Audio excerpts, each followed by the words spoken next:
السلام علیکم ورحمۃ اللہ وبرکاتہ۔ الحمدللہ کفا وسلام علی عبادہ الذین اصطفیٰ، اما بعد۔ معزز ناظرین، آپ کی خدمت عالیہ میں ایک نہایت ہی اہم اور پیارا موضوع لے کر کے حاضر ہوا ہوں۔ موضوع ہے نبی کریم جناب محمد الرسول اللہ صلی اللہ علیہ وسلم نے 11 شادیاں کیوں کی۔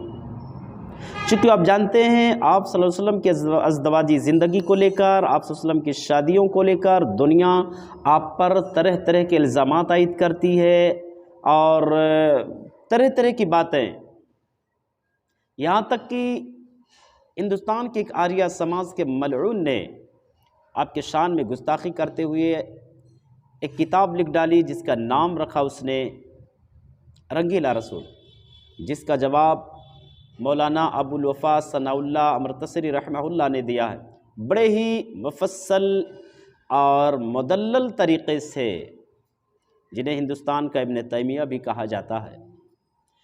انہوں نے بھرپور دفاع کیا ہے کہ نبی کریم جناب محمد الرسول اللہ صلی اللہ علیہ وسلم نے 11 شادیاں کیوں کی۔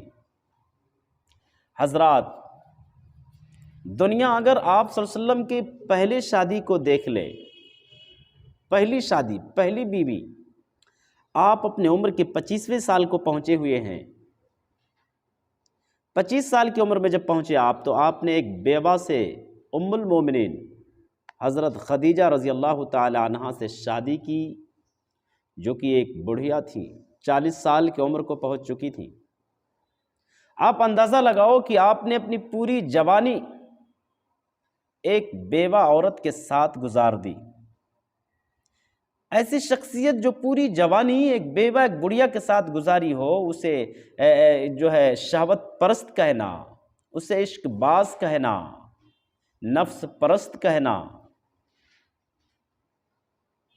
کتنا بڑا انصاف کا خون کرنا ہے۔ جس شخصیت نے اپنی پوری جوانی، جبکہ جوانی کے ایام آپ اندازہ لگا سکتے ہیں کہ کتنے امنگ والے ہوتے ہیں اور کس طرح سے جذباتی ہوتے ہیں، لیکن ایسے جذباتی والے ایام کو اللہ کے نبی نے ایک بیوہ کے ساتھ، ایک بڑھیا کے ساتھ، ام المومنین حضرت خدیجہ رضی اللہ تعالیٰ عنہ کے ساتھ گزار دی۔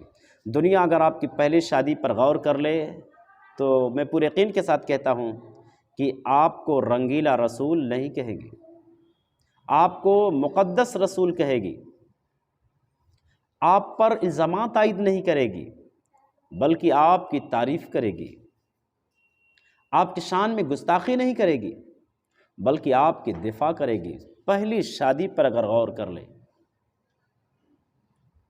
اور حضرت ام المومنین حضرت خدیجہ رضی اللہ تعالی عنہ کے بعد بھی آپ صلی اللہ علیہ وسلم نے جو 10 شادیاں کی ہیں، ان کے پیچھے بھی پاکیزہ مقاصد ہیں۔ دیکھو، ام حبیبہ رضی اللہ تعالی عنہ سے آپ نے جو شادی کی، ام حبیبہ مسلمان ہوئیں، اپنے شوہر کے ساتھ ہجرت کر کے حبشہ گئیں۔ وہاں جانے کے بعد ان کے شوہر جو ہے مرتد ہو گئے، ان کے شوہر مرتد ہو گئے۔ انہوں نے لاکھ سمجھانے کی کوشش کی، لیکن وہ مانا نہیں، کرسچن ہو گیا، اسلام دھرم کو چھوڑ دیا۔ کافی کوشش کیا، انہوں نے سمجھانے کی کوشش کی۔ آپ اندازہ لگاؤ کہ ایک عورت، ایک کمزور عورت، ایک اجنبی علاقے میں، اجنبی شہر میں ہو، اس کا کوئی شناسائی نہ ہو، اس کا کوئی جاننے والا نہ ہو، اس کا کوئی پہچاننے والا نہ ہو، اس کی کوئی مدد کرنے والا نہ ہو۔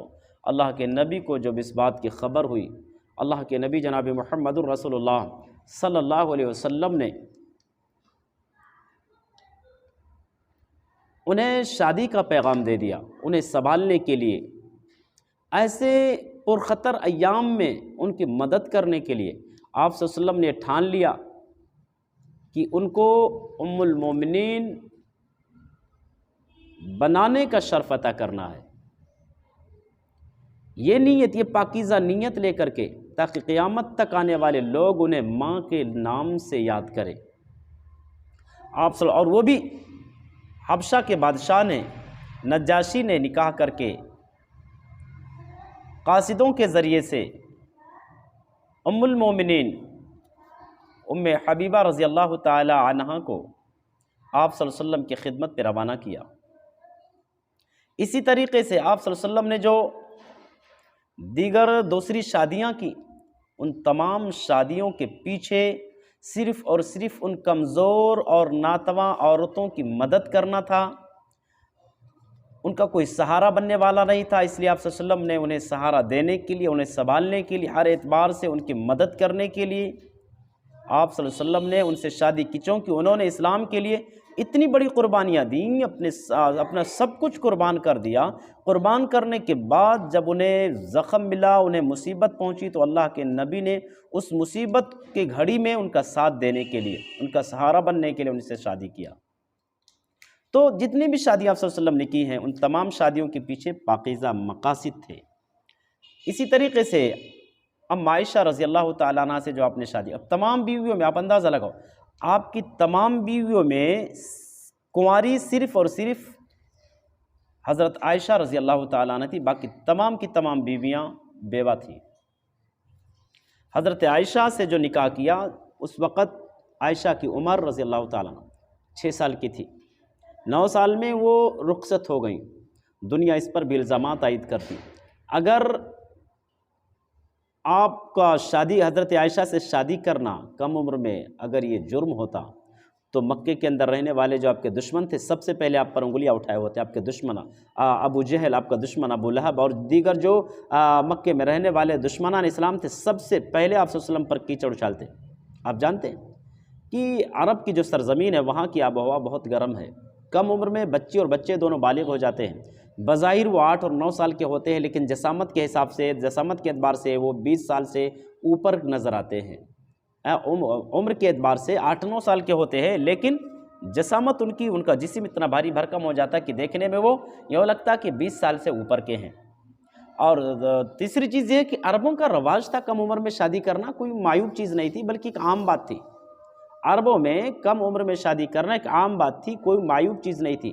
تو بہرحال آپ صلی اللہ علیہ وسلم نے جو 11 شادیاں کی، 11 شادیوں کے پیچھے آپ صلی اللہ علیہ وسلم کے پاکیزہ مقاصد تھے، پاکیزہ ارادے تھے، عشق بازی، شہوت پرستی، نعوذ باللہ ثم نعوذ باللہ یہ نہیں تھی۔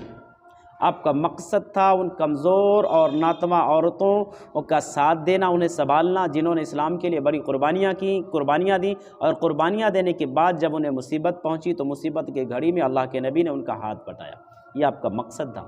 ہم اللہ سے دعا کرتے ہیں کہ بار الہ ہم تمام مسلمانوں کو نبی کریم جناب محمد الرسول اللہ صلی اللہ علیہ وسلم کی ازدواجی زندگی کو، آپ کے شادیوں کے پیچھے جو مقاصد ہیں، پاکیزہ مقاصد ہیں، ان پاکیزہ مقاصد کو سمجھنے کی توفیق عنایت فرمائے۔ السلام علیکم ورحمۃ اللہ وبرکاتہ۔